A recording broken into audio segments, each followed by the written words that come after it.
कि भरत चक्रवर्ती है। मैं कहता हूँ भाई तुमको नाम ही रखना था तो भरत चक्रवर्ती क्यों रखा? आदिनाथ तीर्थंकर रख लेते ना, तीर्थंकर भी तो रख सकते हैं, उनका पद साथ में लिखा है तो इनका भी, इनके पास भी तो पद है।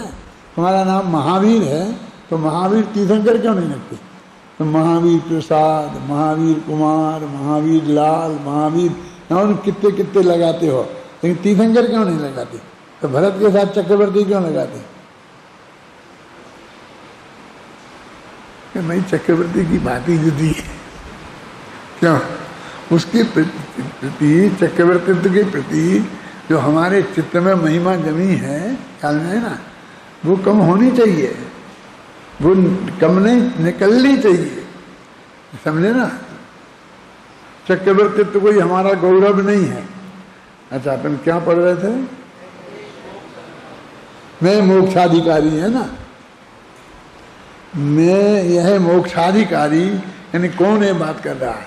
माने इसमें अपन कोई वाक्य लिखते हैं तो उसमें एक कर्ता बनाते हैं, फिर कर्ता के हिसाब से क्रिया बनाते हैं, फिर बाद में और बातें करते हैं, फिर उनके साथ विशेषण लगाते हैं एक एक बात के साथ, तो इस तरह से उस बात को स्पष्ट करते हैं।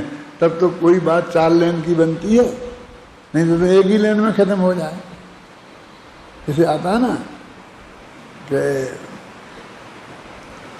राम ने सीता से कहा। अब सीधी सच्ची बात है कि रामचंद्र ने सीता जी से कहा, तो एक राम हो गए, एक सीता हो गई, और ये कहना हो गया। अब हमारा कोई कवि लिखेगा, लेखक लिखेगा, पंडित लिखेगा, तो लिखा, अभी जो पुरानी भाषा में, दौलत राम की भाषा में बोलूँ ना, राम ने सीता से कहा। कैसे हैं राम? हैं जिनको बन जाने की आज्ञा मिली है, जो परम उदार हैं, जो जनता में अत्यंत प्रिय हैं, कौशल्या के प्राणों से प्यारे हैं, ऐसे राम जी ने सीता से कहा। कैसी हैं सीता जी? समझे ना, समझे ना। तो उनके विशेषण लगाएंगे। फिर कहा, कैसे कहा? अत्यंत विनम्र शब्दों में कहा, अत्यंत प्रेम से कहा, तो फिर कहने के विशेषण लगाएंगे। अभी ये वाक्य को जो मैंने आपको बताया है, आप आधुनिक भाषा में लिखो। क्या? कि कैसे राम हैं और कैसी सीता है और कैसे कहा, इसको बिल्कुल आज की शुद्ध हिंदी में ये वाक्य बना हुआ, गठन करो, घर पर बैठ के करना शांति से, हैं? फिर वो पूरा वाक्य बन जाए ना, तो दौलत राम जी का कोई ऐसा वाक्य निकाल के मैंने बना दिया, ऐसा सीधा वाक्य, तो वो सीधा वाक्य कोई पकड़ के फिर दौलत राम जी की भाषा में लिखो। समझ में आया ना? दौलत राम जी की भाषा में लिखो कि वो उन्हें किस तरकीब से वो अनुवाद करते थे। क्यों? कि नहीं तो लोग कर्ता कर्म क्रिया एकदम सीधे पहले स्पष्ट बता दिए कि राम सीता जी से कह रहे हैं, और फिर उनके विशेषण लगा सबके। टोडामल जी ने ऐसा लिखा कि साहब क्यों लगाते हैं सीधे सीधे, इतना पर्याप्त नहीं था कि राम ने सीता जी से कहा कि हम गमस्यामि महावनम प्रिय, तो यही वस्तव्य यही विभावनी, कि मैं वहाँ जंगल में जा रहा हूँ पिताजी की आज्ञा से, और तुम यहीं रहना और अम्मा जी की सेवा करना। ये वाल्मीकि ने लिखा ना, अहम गमस्यामि महावनम प्रिय, तो यही वस्तव्य यही विभावनी, कि मैं महाभयंकर वन में जा रहा हूँ और तुम यहीं रहना। तो उन्होंने कहा ऐसा कैसे हो सकता है? तो आप जहाँ जाएंगे वहाँ मैं जाऊँगी, कि अम्मा जी का क्या होगा, कि अम्मा जी जाने। फिर उन्होंने बहुत बात हुआ। हो सकता है अपन एक किताब लिख सकते हैं उस पर पूरी। क्यों? कि सीता जी ने क्या कहा और राम जी ने क्या कहा, सीता जी ने क्या कहा और राम जी ने क्या कहा। लेकिन एक बात मैं आपसे कहता हूँ, यदि आप लेखक हैं तो, लेखक बनना चाहते हैं तो, कि इतना ध्यान रखना पड़ेगा कि अंत में जीती सीता। इस जमाने में राम को मत जिता देना, मरोगे। ये महिलाओं का जमाना है, हैं? जिताना सीता को इस वाद विवाद में। कौन से वाद विवाद प्रतियोगिता होगी ना, कौन सी? कि राम ने सीता से क्या कहा, खूब तर्क देना काय के बारे में कि यहाँ रहने के क्या क्या फायदे हैं, और सीता साथ में जाने के क्या क्या फायदे हैं और क्यों जरूरी है, इसके बारे में पूरे तर्क देंगे जितने भी हों। ख्याल में आए ना। लेकिन अंत में सीता जीती। कैसे कैसे नक्की हुआ? क्योंकि वो सारा जो कथानक प्रसिद्ध है, चाहे जैन रामायण में हो, चाहे अजैन रामायण में हो, चाहे कहीं भी राम कथा में हो, सीता राम के साथ वन में गई थी। तो नक्की क्या हो गया है कि आखिरकार राम को मानना पड़ा सीता की बात को। सीता की बात को राम की बात को सीता ने नहीं माना। इसमें आप चेंज नहीं कर सकते। टोडरमल जी ने लिखा है कि खूब कभी अपनी इच्छा के अनुसार कुछ भी लिख सकता है, लेकिन इतना अकल तो उसे होनी चाहिए कि पति पत्नी से कैसी बात करता है और पत्नी पति से कैसी बात करती है। अब वो अलग हो सकता है कि पंचम काल का इस जमाने का पति कैसे करेगा, पत्नी कैसे करेगी, और उस जमाने का पति कैसे करेगा, और फिर कृष्ण युग का जब कैसे करेगा, राम युग का कैसे करेगा। आप जानते हो ना कि एक ऐसा आता था कि एक लड़की ऊपर खड़ी है और वो कूद रही है, कहती है यदि तुम मेरी शादी नहीं कराओगे मेरे प्रेमी से तो मैं यहाँ से कूद करके आत्महत्या करूँगी। वो लड़की वहाँ खड़ी है। अब वो जो कह रही हो जनता उससे कह रही है। अब इसको महर्षि सेनगुप्त की भाषा में लिखो, फिर कहें दिनकर की भाषा में लिखो, महादेवी वर्मा की भाषा में लिखो। तो इतने स्पेशलिस्ट होते हैं लोग कि उसी स्टाइल में समझिए ना लिख देते हैं। आपके लोग में कह सकते हैं युगल जी की भाषा में लिखो। उस बात को युगल जी समझाएंगे तो कैसे समझाएंगे? क्या पूज्य गुरुदेव समझाएंगे तो कैसे समझाएंगे? तो आप उसके इतने मास्टर होते हैं लोग कि बराबर जब वो जो लिखेंगे तो आप समझ जाएंगे जो युगल जी समझा रहे। आप नाम नहीं लेंगे तो भी समझ जाएंगे। प्रेमचंद ने लिखा है अपनी एक जगह, मेरी कोई साहित्य को चुरा नहीं सकता। क्या मेरी कोई कहानी अपने नाम से चला देवे, मेरा कोई उपन्यास वो अपने नाम से चला देवे, ये नहीं हो सकता। क्यों? क्योंकि मेरी एक एक पंक्ति चिल्ला कर बोलती है कि मैं प्रेमचंद की हूँ, मैं प्रेमचंद की हूँ, मैं प्रेमचंद, उस पर मेरा नाम लिखा है। समझ आया आपकी? नहीं मैंने मेरी स्टाइल बिल्कुल अलग है, समझ गए ना? तो इसलिए कोई चुरा नहीं सकता। ऐसा सबका ही होता है लगभग। आप जब यहाँ से बाहर जाते हैं और पूछ कहें आप कहाँ के हैं, कि साहब मैं बुंदेलखंड का हूँ, फलाने गांव का हूँ। अच्छा ठीक है, कहाँ पढ़े हो? कि मैं जयपुर में पढ़ा हूँ, सांगानेर में। अब जब जयपुर तो छिपा नहीं सकते हैं तो सांगानेर बोलते हैं। फिर पेट्रोल करने बैठते हैं तो कितनी देर लगती है पकड़े जाने में?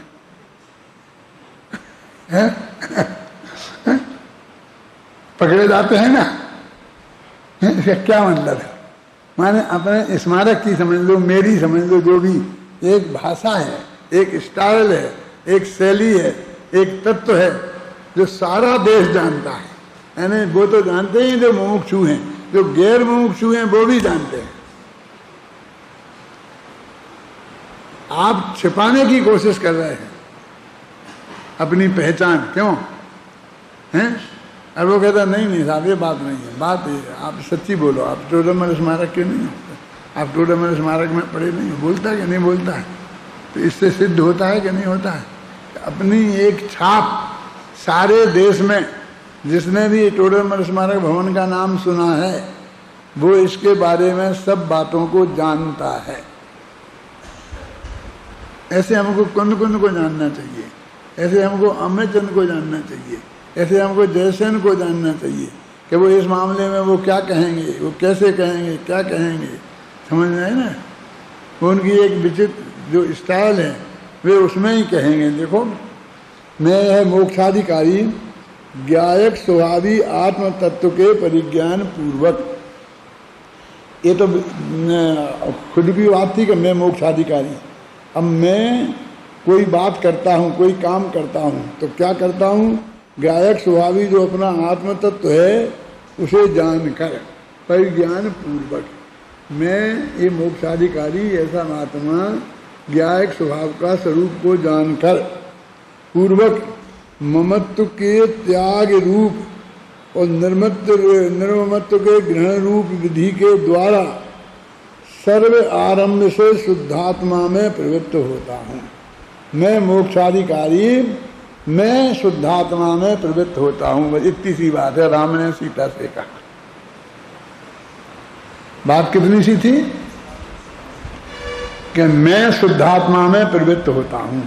इतनी से काम चलता था। लेकिन टोडरमल जी की भाषा में कहेंगे कि विद्वान ऐसे कैसे कहे, आचार्य साहित्यकार ऐसा कैसे कहे, वो ऐसा नहीं कह सकता है। ख्याल में आई ना? वो तो अपने तरीके से ही कहेगा। तो अगर लोग नहीं समझ पाएंगे तो क्या उपाय बताया टोडरमल जी ने? कौन बताएगा? हाथ उठाओ। बोलो उठाओ, घबराओ नहीं।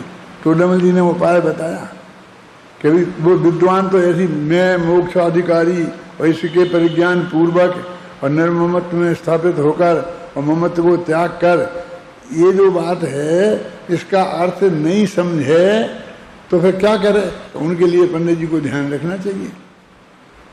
ये प्रश्न खुद टोडरमल जी ने किया और फिर इसका उत्तर लिखा है। वो उत्तर मैं आप लोगों के मुख से सुनना चाहता हूँ। किसने मोक्ष मार्ग प्रकाशक पढ़ा है, मैं ये जानना चाहता हूँ।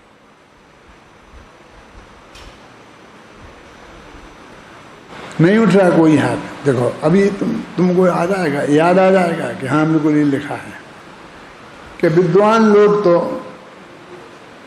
ऐसी भाषा में बात करें नहीं, वो नहीं समझेगा तो वहाँ समझाने वाला जो पंडित होगा वो समझा देगा। ऐसा लगा? मतलब मैं उसमें कोई वो तुम्हारे लिए करने वाला नहीं हूँ। मैं तो साहित्य की भाषा में ऐसा ही लिखूंगा, यही स्वरूप प्रस्तुत करूंगा। अब वो गांव में तुम्हारा प्रवचनकार होगा ना सभा में, वो सभा के लोग नहीं समझेंगे तो वो समझा देगा। ऐसा लिखा कि नहीं लिखा?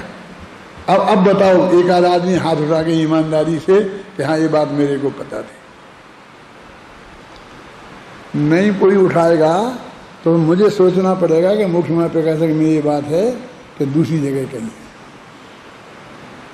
क्या है? तुम्हारे कोर्स में तो है ना, पूरा है ना? है कहाँ है? बोल। पीठिका में है ये बात है ना? फिर मुझे सोचना पड़ेगा कि कहाँ है तो टोडरमल की बात में। देखो, मैं मोक्षाधिकारी ज्ञायक स्वभावी आत्म तत्व के परिज्ञान पूर्वक ममत्व के त्याग रूप और निर्ममत्व के ग्रहण रूप विधि के द्वारा सर्व आरंभ से शुद्धात्मा में प्रवृत्त होता हूँ, क्योंकि अन्य कृत्य का अभाव है। ये इसका बहुत मर्म है, अन्य कृत्य का।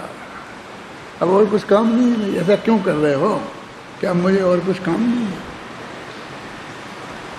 क्या मैं जाता हूँ मैं क्या? अब मुझे और कुछ काम नहीं है। अन्य कृत्य का अभाव है। यानी मैंने बताया था आपको, ध्यान में जाने के लिए अन्य कृत्य का अभाव होना चाहिए। ये निर्ममत्व में जा रहे हैं ना, क्या कह रहे हैं? अन्य कृत्य का अभाव है, मैंने अब मुझे कुछ करना बाकी नहीं है, यानी मैं कृतकृत्य हो गया हूँ। कृतकृत्य का अर्थ बता रहा था। कौन बता रहा था? क्यों बता रहा? क्या है? मैं पूरी तरह समझ नहीं पाया कि क्या बताया था तूने। मैंने सुना था। देखो, कृत्य कृत्य कृत्य माने करने योग्य कार्य और कृत माने कर लिया है। इसको बोलते कृत्य कृत्य, कि वो कृतकृत्य हो गया। माने क्या? कि जो करने योग्य कार्य था उसके लिए वो सब उनने कर लिए, अब कोई काम बाकी नहीं रहा उसको बोलते हैं कृत्य कृत्य में बे हैं निधि है कृत कृत जग से। क्या है पंक्ति बोलो? कितना ना मैंने पहचाना। क्या भगवान से हम कहते हैं कि भगवान आप मेरा एक काम अभी आपको बाकी है। कि क्या काम बाकी है? कि मेरा कल्याण करना। तो यदि ये काम बाकी है तो भगवान कृत्य कृत्य नहीं होंगे। और अपन ने भगवान का कृत्य कृत्य विशेषण स्वीकार किया है। कहाँ किया है?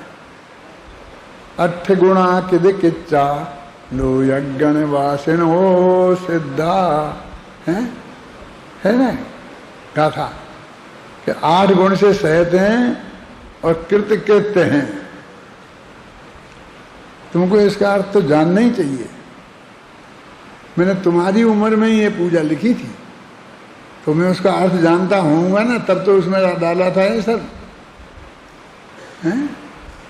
तुम बीत राग हो लीन स्वयं में कभी न मैंने यह जाना, है ना। उसे 2 बातें हैं ना, करुणा निधि तुमको समझना तो भगवान भरोसे पड़ा रहा। तो ये भगवान से कुछ मांगना एक कृतकृत्य विशेषण को नहीं पहचानने का अर्थ है। तुम हो निरीह जग से कृतकृत्य इतना ना मैंने पहचाना। पढ़ते हैं सौगानी जी ये पूजन पढ़ते हैं कभी?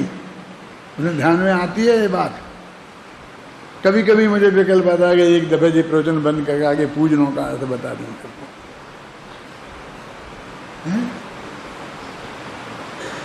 यही बोला था, क्या बोला था मैं पूरी तरह से समझ नहीं पाया, मैंने मेरे उपयोग में स्पष्ट नहीं हुई तो मैंने कहा अभी मैं बताऊंगा एक आध दिन।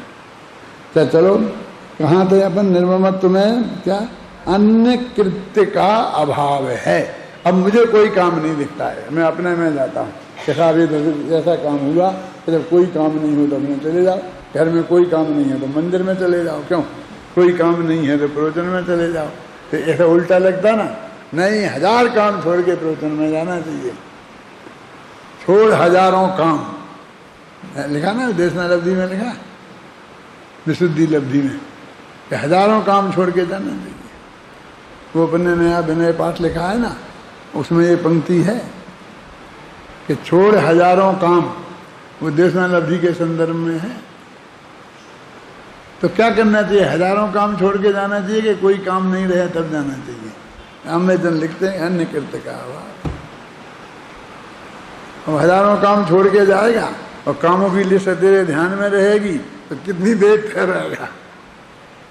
माने वहां भी अर्थ यही है कि वे 1000 काम छोड़कर, माने कोई काम का बहाना नहीं, पूरी तरह उनसे निवृत्त लेकर और इसमें लगे। वहां भी एक कृतकृत्य का भाव है। इस दुनिया में ऐसा लगता है ना, देखो मैं क्या काम छोड़ के आया हूं तुम्हारे इस काम के लिए, तो तुम कोई कीमत ही नहीं समझते हो, है ना।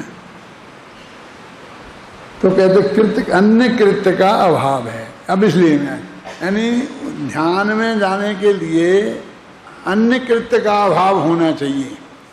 तो हमारे 2 ही काम हैं, एक तो पर में कुछ करने का और एक अपनी पर्यायों में बदला बदलने का। और दोनों क्रमबद्ध पर्याय का जो सिद्धांत है, तो ना तो तुम पर में कुछ कर सकते हो और ना अपनी पर्याय में फेरफार कर सकते हो, तो एक काम तो रहे नहीं तुम्हें। तो अन्य कृत्य का अभाव हो गया ना। नहीं अभी लोग समझे नहीं हैं, मुझे सबको समझाना था। अरे कहते जो मेरे को विकल्प आया था तो मैंने लिख दिया गया, अब मैं उस विकल्प से निवृत्त होता। अब मेरे ऐसा काम मैं अपने खाते में नहीं रखता हूं। अन्य कृत्य का अभाव है। अब इसी बात को विशेष स्पष्ट करते हैं। तथाई है ना संस्कृत की, ऊपर है ना तथाई, न्याय शास्त्र में उसको स्पष्ट करना हो तो तथाई लिखते हैं। देखो क्या अन्य कृत्य का अभाव है, इसको स्पष्ट कर रहे हैं कि प्रथम तो मैं स्वभाव से ज्ञायक ही हूँ। अब मुझे जानने में ऐसा क्या करना है? मैं तो जानने ही वाला हूँ, वही तो मेरा स्वभाव ही है कि अग्नि इसलिए जल रही क्योंकि उसे और काम नहीं है। क्यों अग्नि इसलिए जल रही, पानी इसलिए बह रहा है क्योंकि उसे और काम नहीं है। तो कहते ये तो मेरा स्वभाव है भाई साहब, इसमें क्या है, इसमें क्या,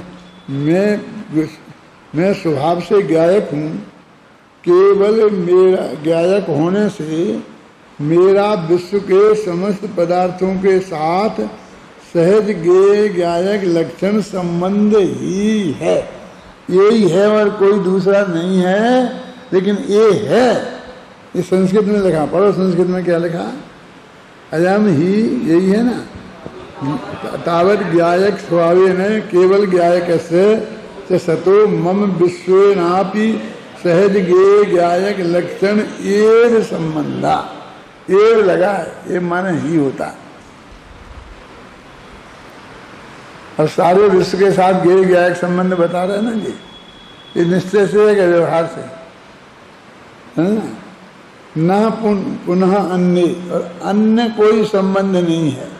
अन्य कौन के स्वस्वामी लक्षण आदि, कर्ता कर्म संबंध, स्वस्वामी संबंध, ये मेरा स्वामी संपत्ति है, मैं इसका स्वामी हूँ, ऐसा संबंध, समझे ना, मैं इसका कर्ता हूँ, ये मेरा कर्म है, ऐसा संबंध। तो मेरा सिर्फ जानने का, यानी मैं ज्ञाता हूँ और एक ज्ञेय है सारा विश्व।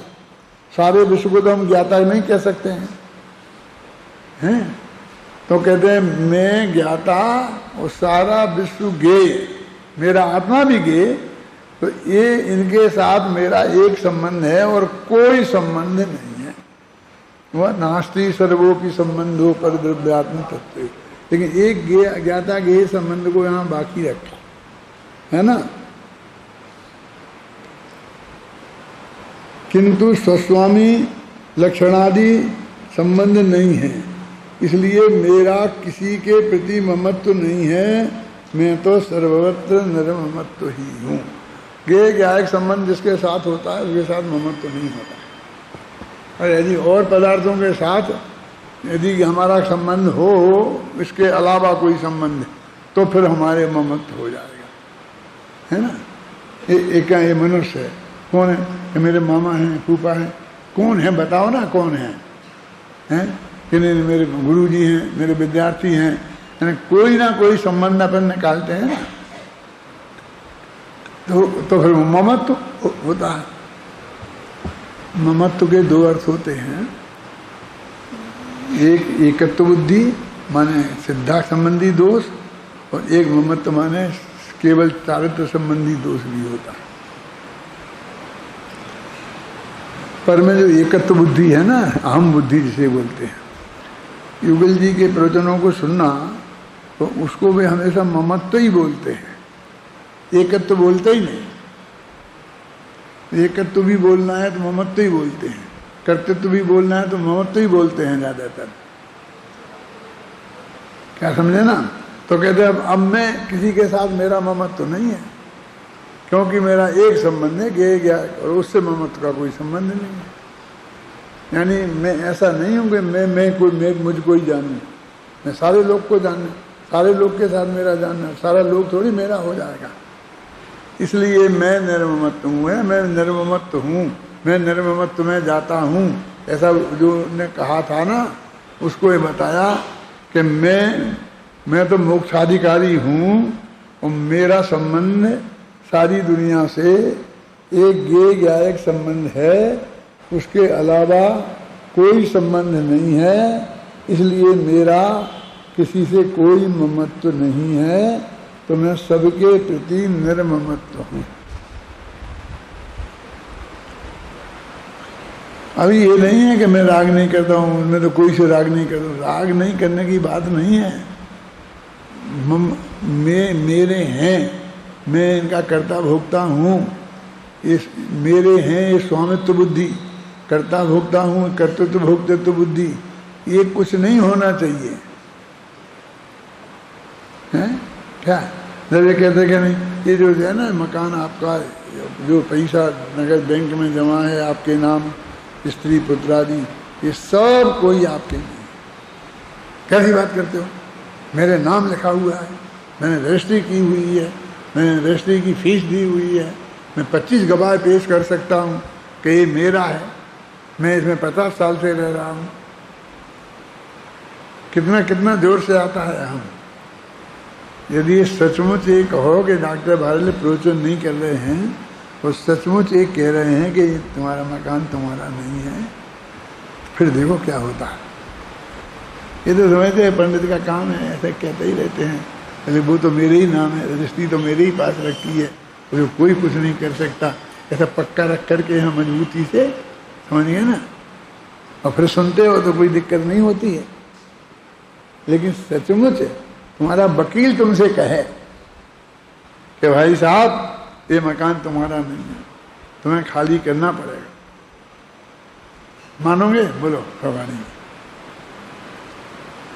मैं वकील बदल दूंगा। कैसी बात करता है? ये मकान मेरा है, ये सिद्ध करने के लिए तुझे वकील किया है, तू कहता मेरा नहीं है और मुझे खाली करना पड़ेगा। तो नहीं मानता है। मैं कहता हूँ देखो ये मकान तुम्हारा नहीं है, तुम्हें 10-5 साल में खाली करना पड़ेगा। समझ में आया ना? यानी तुम मरोगे ना तो खाली करके जाओगे कि लेके जाओगे साथ में? आप बहुत शांति से सुनते हैं, प्रेम से सुनते हैं, ताली पीटते हैं, बहुत बढ़िया बात बताई।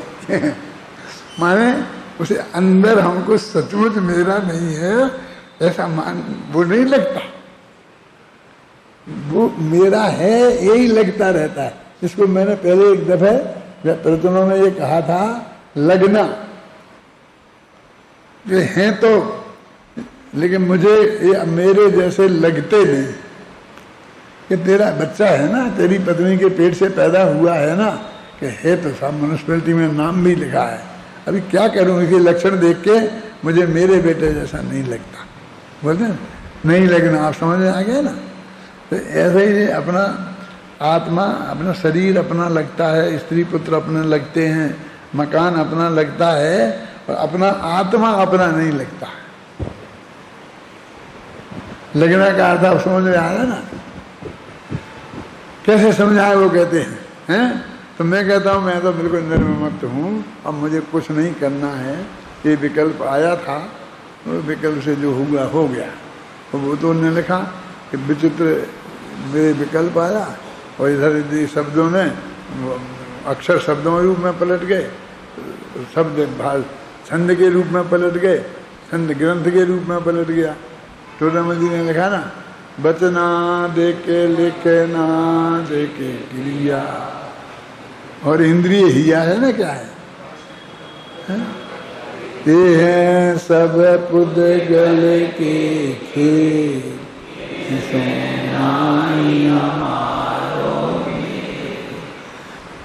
वस्तुस्थिति तो ये है, लेकिन हमें अंदर से ये लगता नहीं है। ये सब हमें सब अपने लगते हैं। और जिस आत्मा फात्मा की तुम बातें करते हो वो आज तक हमें अपना लगा नहीं। पंडित जी कहते, तो आचार्य कहते हैं कि मुझे तो, मैं तो उसमें जाता हूँ क्योंकि मुझे वो ही अपना लगता है, कि कुछ मुझे अपना नहीं लगता।